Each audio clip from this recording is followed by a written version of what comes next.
You ever walk out to your own dang barn on your own dang property and find two overweight women in glittery tank tops dancing under disco lights they installed without asking? 'Cause that's how my Sunday morning started. I'm standing there, barefoot, coffee in hand, staring at a full-blown party in my barn DJ, buffet, balloons spelling out, "Congrats Melanie," and who do I see grinning like she owns the joint? Karen. And her sister, who looks just like her but with a louder shirt. Now, I know most folks had some kind of run-in with an HOA, but let me tell you.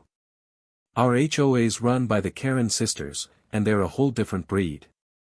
They strut around like they're running a gated Beverly Hills community, except this is rural Georgia and our biggest attraction is the gas station that sells fried pickles. These two. They act like everything that happens in a 5-mile radius is under their jurisdiction. And they've always hated my barn. Said it was visually disruptive. It's a 70-year-old red barn, lady, it's American history. So apparently, their niece Melanie got engaged. And what better place to throw a surprise party than someone else's property, right? They didn't ask. Didn't email. Just wheeled in speakers, brought in folding chairs, and even hired a dang mariachi band, I kid you not. One of the brothers in the band waved at me sheepishly while he tuned his trumpet. I could almost respect the chaos if it wasn't my barn. I walked straight up to Karen the original and I said, "What in the hell do you think you're doing?" And she, I swear on my dog's grave, looked at me dead in the eye and said, "You didn't put a no trespassing sign up. So technically, this structure falls under community use." Community use, my ass. That was it. Something in me snapped. I turned around, walked back to the house, and called my cousin Todd. He's got a bulldozer business and a chip on his shoulder. "Hey Todd," I said, "how fast can you bring that cat 299 down here?" He showed up in 20 minutes flat with diesel breath and a grin that said, "Let's ruin someone's month." Now here's the twist. While I waited for Todd, I checked the HOA charter. I'd kept a copy, 'cause I don't trust those glitter-loving tyrants.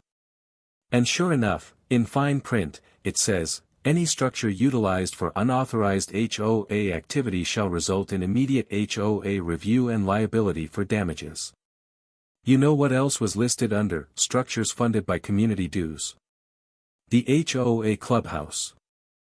So while the Karens were line dancing in my barn, Todd and I drove straight to the clubhouse. I filmed the whole thing just in case. I knocked politely. No one answered. And then Todd, sweet, gentle Todd, revved that bulldozer and took one graceful swipe through the north wall. Drywall flew like confetti. Someone screamed from across the street, "What the hell's going on?" and I just waved. "Community landscaping," I shouted. By the time the sisters caught wind and came barreling down the street, it was too late. Half the clubhouse was rubble. Karen screamed, "You can't do this," and I just handed her a printed copy of the HOA rules laminated, "Thank you very much." Word spread fast. And here's where it gets good. Turns out the sisters had been using HOA funds, our dues, to rent out the clubhouse for private baby showers, bridge nights, and yes, even a twice-a-month wine cleanse retreat. Folks were pissed. At the next emergency HOA meeting, which, ironically, had to be held in the parking lot, 'cause, you know, no more building, someone brought out a projector and played a slideshow labeled, "Karen Misuses Funds, a Documentary." They got voted out in a landslide. Karen's sister tried to sob her way through a speech about preserving community culture, but someone yelled, "Preserve this," and threw a slice of pizza. I haven't laughed that hard in years. But justice didn't stop there. A month later, the HOA filed a lawsuit against me for property destruction. Can you believe that? Lucky for me, my sister-in-law's a lawyer and a spicy one. She filed a counter-lawsuit for trespassing, emotional distress, and unlawful use of private property.